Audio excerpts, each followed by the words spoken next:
मुझे अपने मन की क्या बताऊं। बेटे बहू की शादी को 5 साल होने को आए, लेकिन अभी तक घर में खुशखबरी नहीं आई। अभी कल ही मेरे चाचा की लड़की का फ़ोन आया था। उसकी बहू को भी 4 साल हो गए, लेकिन अभी तक कोई खबर नहीं। पता नहीं कैसा ज़माना आ गया है। हर दूसरे घर की समस्या हो गई है ये तो। सालों डॉक्टरों के यहाँ धक्के खाओ। मुझे अपने मन की क्या बताऊं। बेटे बहू की शादी को 5 साल होने को आए, लेकिन अभी तक घर में खुशखबरी नहीं आई। अभी कल ही मेरे चाचा की लड़की का फ़ोन आया था। उसकी बहू को भी 4 साल हो गए, लेकिन अभी तक कोई खबर नहीं। पता नहीं कैसा ज़माना आ गया है। हर दूसरे घर की समस्या हो गई है ये तो। सालों डॉक्टरों के यहाँ धक्के खाओ, तब जाकर बच्चे का मुंह देखने को मिलता है। सहेली की बात सुनकर 3 महीने पहले ही ब्याह कर आई बेटी की नई नवेली दुल्हन श्वेता का चेहरा मेनका की आंखों के आगे घूम गया। मेनका ने फोन तो रख दिया, लेकिन अब उसका मन बड़ा बेचैन था। हे ठाकुर जी, बस जल्दी से जल्दी बहू खुशखबरी सुना दे। इधर उधर की बातें सुनकर मेरा तो दिल बैठा जा रहा है। बस बहू के पैर भारी हो जाए तो मैं 1.25 किलो लड्डू का भोग लगाऊंगी। 2 सप्ताह के बाद, शिवम चलो ना, आज मेरा कुछ चटपटा खाने का मन है। अच्छा बताओ क्या खाना है, मैं घर पर ला देता हूँ। नहीं, मुझे चाट खानी है। कुछ तीखा और खट्टा खाने का बहुत मन कर रहा है। प्लीज़ मुझे बाहर ले चलो ना। श्वेता और शिवम की बातें उनके कमरे के बाहर से गुजर रही उसकी सासू माँ भी सुन लेती है। स्वीटी, बहू का खट्टा खाने का मन कर रहा है, कहीं खुशखबरी तो नहीं है? हो भी सकता है मम्मी। 1-2 दिन पहले ही भाभी भैया से कह रही थी कि उनकी तबीयत कुछ ठीक नहीं लग रही है। अरे वाह वाह वाह ठाकुर जी, आपने तो बड़ी जल्दी सुन ली मेरी। अब बस जैसा मैं सोच रही हूँ ना वैसा ही हो। मैं तो सच्ची 1.25 किलो के लड्डू का प्रसाद चढ़ाऊंगी। श्वेता और शिवम बाहर खाना खाने चले जाते हैं और देर रात को बाहर से घूमकर वापस आते हैं। अगले दिन सुबह 7 बजे। अरे बेटा श्वेता, 7 बज गए हैं, तुम अभी तक सोकर नहीं हो? बनाती हूँ। नहीं आंटी जी, बैठूंगी नहीं। वो क्या ना, भाभी की तबीयत थोड़ी ठीक नहीं है, तो घर में बड़ा काम पड़ा है। ओहो, क्या बात है भाई, लड्डू बांटे जा रहे। भाभी की तबीयत भी ठीक नहीं, कुछ खुशखबरी है क्या? अब आपसे क्या छुपाना, क्या झूठ बोलना। बिल्कुल सही पहचाना आपने, खुशखबरी है। मैंने और मम्मी ने तो सोच लिया है कि भाभी को पूरा आराम देंगी। बस जल्दी से नन्ना मुन्ना आ जाए, हमें और कुछ नहीं चाहिए। काम करने के लिए तो हम दोनों है ही। अरे वाह वाह वाह वाह, हमें तो लगा था मेनका ऐसे तो बिना बात में लड्डू खिलाने वालों में से है नहीं। ज़रूर कुछ न कुछ खास बात है, तभी लड्डू बांटे जा रहे। चलो भाई, लड्डू की मिठास तुम्हें बहुत बहुत मुबारक हो स्वीटी। Thank you aunty. अच्छा मैं चलती हूँ। जब से पड़ोसन को श्वेता की प्रेगनेंसी का पता चला था, वो सारे मोहल्ले में इस खबर को फैलाने के लिए बेचैन हुई जा रही थी। शाम होते होते कॉलोनी के हर छुपाना, मेरी बहू के पैर भारी हो गए। सच्ची मैं तो इतनी खुश हूँ, क्या बताऊँ। मेरे तो पाँव ही नहीं पड़ रहे ज़मीन पर। पता है 2 हफ्ते पहले ही मैंने ठाकुर जी से अरदास करी थी, और देख लो 2 हफ्ते में ही ठाकुर जी ने मेरी सुन भी ली। अरे वाह मेनका, खूब बधाई हो तुम्हें। भगवान खूब सुंदर सा नन्ना मुन्ना बाल गोपाल दे। चल अब मैं चलती हूँ। मम्मी, ठाकुर जी का भोग लगाते हुए लड्डू हैं। मेरी बात मानो तो मोहल्ले में सब जगह बंटवा दो। अरे भाई, इतनी बड़ी खुशखबरी आई है हमारे घर में, सबका मुंह भी मीठा हो जाएगा और प्रसाद भी बट जाएगा। सही कह रही है बेटा, तू ऐसा कर, ये लड्डू ले जा और कॉलोनी में सबके यहाँ बांटा। स्वीटी लड्डू का डब्बा लेकर मोहल्ले में सबके यहाँ प्रसाद देने के लिए चली जाती है।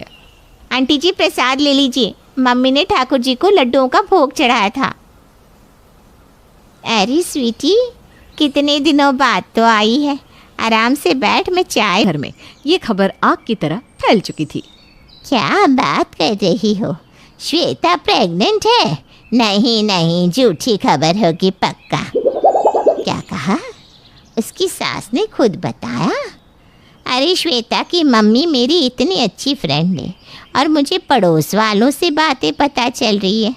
चलो कोई बात नहीं, अभी खबर लेती हूँ श्वेता की मम्मी की। कैसी हो विद्या? अब तो मन में खुशी के लड्डू फूट रहे होंगे। मैं कुछ समझी नहीं, क्या कहना चाह रही हैं? लड्डू क्यों फूटेंगे? अब छिपाने से कोई फायदा नहीं है, ये खबर सबको पता चल चुकी है, इसलिए तू भी मुझे अपने मुंह से बता दे, उसी में समझदारी है। अरे बाबा, खबर क्या है ये तो पता चले। मुझे सच में कुछ नहीं पता, बता ना क्या बात है। तेरी बेटी श्वेता प्रेग्नेंट है, सारी कॉलोनी को पता है, और तूने मुझसे ये बात छिपाई। क्या बात कर रही है?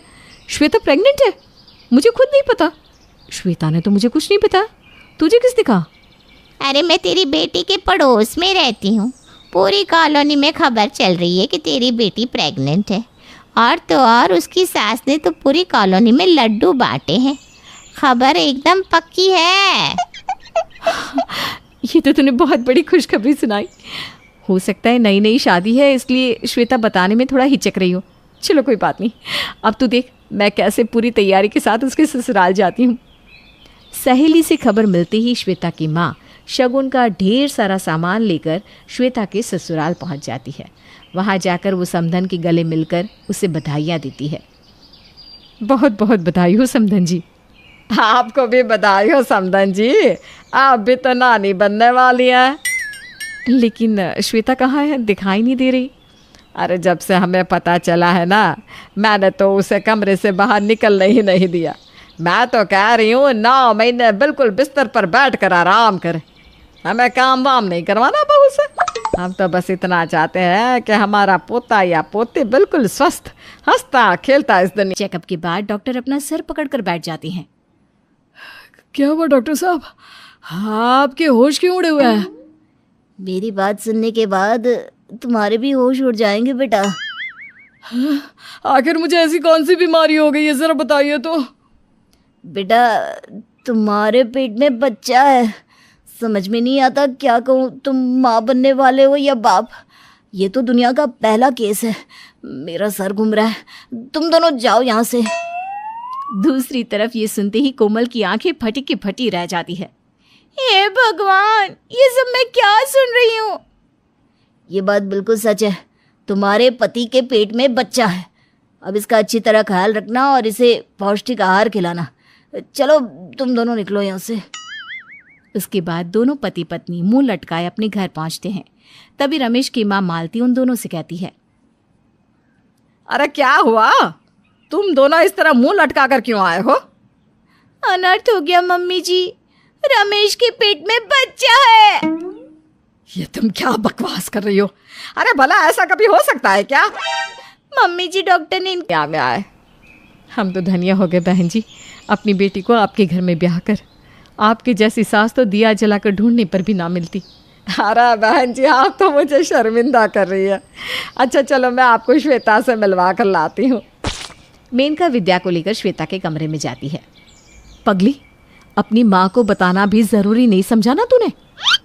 ज़्यादा कुछ नहीं है, आप बिना बात ही परेशान होगी। आपको किसने बताया? मम्मी जी ने फ़ोन कर दिया था क्या? अच्छा, अब तू नहीं बताएगी तो तुझे क्या लगता है मुझे पता नहीं चलेगा? ऐसी खबरें छिपती नहीं है बेटा, कहीं ना कहीं से पता लग ही जाती है। इतना कहकर श्वेता की माँ कुछ पैसे निकाल कर उसके सर पर से 7 बार उतार कर उसकी सास को दे देती है। ये लीजिए समधन जी, ये रुपये अपनी कामवाली को या बाहर किसी ज़रूरतमंद को दे दीजिएगा, इससे श्वेता को नज़र नहीं लगेगी। श्वेता देख, मैं तेरे लिए गिफ्ट भी लेकर आई हूँ। थोड़ी सी तबीयत खराब होने पर गिफ्ट भी मिलते हैं क्या? ये सब हो क्या रहा है? श्वेता की माँ कुछ पैसे, मिठाइयाँ और कपड़े उसकी गोद में रख देती है और उसे आराम करने की सलाह देती है। अच्छा बेटा, अब तू आराम कर, मैं समधन जी के साथ बाहर बैठकर बातें कर रही हूँ। मम्मी मैं भी चलती हूँ ना। नहीं बहू, तुम आराम करो, हम है ना, तुम्हारी मम्मी की खातिरदारी बहुत अच्छे से करेंगे। श्वेता को कुछ भी समझ में नहीं आ रहा था, तभी दरवाजे की घंटी बज गई। अरे बधाई हो, बधाई भाभी आपको, अब तो पोता खिलाओगी। जी जी, पोता हो या पोती, बस स्वस्थ हो, इतनी प्रार्थना है ऊपर वाले से। मेनका अभी अपनी ननद से बातें कर ही रही थी कि एक बार फिर बहू श्वेता की उल्टी करने की आवाज़ सुनाई देती है। मेनका दौड़ते हुए श्वेता के कमरे में जाती है। मम्मी जी प्लीज़ डॉक्टर को फ़ोन कर दो ना, मेरी तबीयत ठीक नहीं लग रही, एक घुट पानी पीते ही उल्टी हो रही है। अरे बेटा होता है, तो घबरा मत। अच्छा चल मैं डॉक्टर बुलवा देती हूँ। कुछ ही देर में डॉक्टर घर आ गई थी। चेकअप के बाद इनका बाहर का खाना बिल्कुल बंद करिए, फूड पॉइजनिंग हुआ है इन्हें। लेकिन प्रेगनेंसी में तो बाहर का खाने का मन करता ही है ना डॉक्टर जी, ऐसा कैसे मना कर सकते हैं? क्या आपको किसने कहा कि ये प्रेग्नेंट है? श्वेता बता बेटा। अरे मम्मी जी क्या बताऊँ, मुझे भी तो अभी आपने ही बताया कि मैं प्रेग्नेंट हूँ। है तो तेरा वो जी घबराना, खट्टा खाने को मचलना, फिर ये उल्टियाँ करना, ये सब क्या था? अभी बताया तो आपको, इन्हें फूड पॉइजनिंग हुई है। सत्यानाश, मैंने तो सबको बता दिया। शाम को मेरी सारी सहेलियां बधाई देने आने वाली है, अब उनको क्या कहूँगी? डॉक्टर तो अपना काम करके जा चुकी थी, लेकिन बेचारी मेनका अब मुंह छिपाने को जगह ढूंढ रही थी, क्योंकि मेनका का रॉन्ग नंबर लग गया था। एक सुबह अचानक रमेश के पेट में तेज दर्द शुरू हो जाता है। ओए मर गया मैं, मेरे पेट में बहुत तेज दर्द हो रहा है। तभी उसकी पत्नी कोमल दौड़कर उसके पास आती है। क्या हुआ रमेश, तुम इस तरह क्यों चिल्ला रहे हो? अरे क्या बताऊं, मेरे पेट में बहुत तेज दर्द हो रहा है, जल्दी से डॉक्टर के पास चलो। उसके बाद दोनों पति पत्नी घर के पास मौजूद क्लिनिक में पहुंच जाती हैं। डॉक्टर साहब जल्दी से मेरा इलाज करिए, मेरे पेट में बहुत तेज दर्द हो रहा है, अब मुझसे ये दर्द सहा नहीं जाता, जल्दी से कोई इंजेक्शन लगा दीजिए। ठहरो जरा, ऐसे कैसे इंजेक्शन लगा दूं? मजाक है क्या? पहले मुझे तुम्हारा चेकअप करने दो। डॉक्टर रमेश का चेकअप करना शुरू कर देते हैं। की जांच की है, डॉक्टर ने हमें बताया कि इनके पेट में बच्चा है। हे भगवान, ये सब कैसे हो गया? अब मैं घर के बाहर कैसे निकलूंगी? लोग मुझसे तरह तरह के सवाल पूछेंगे, क्या जवाब दूंगी उन्हें? मेरा तो जीना मुश्किल हो जाएगा। दूसरी तरफ रमेश दुखी होकर अपने कमरे में चला जाता है। देखते ही देखते ये बात पूरे मोहल्ले में फैल जाती है और लोग रमेश के बारे में तरह तरह की बातें करने लगते हैं।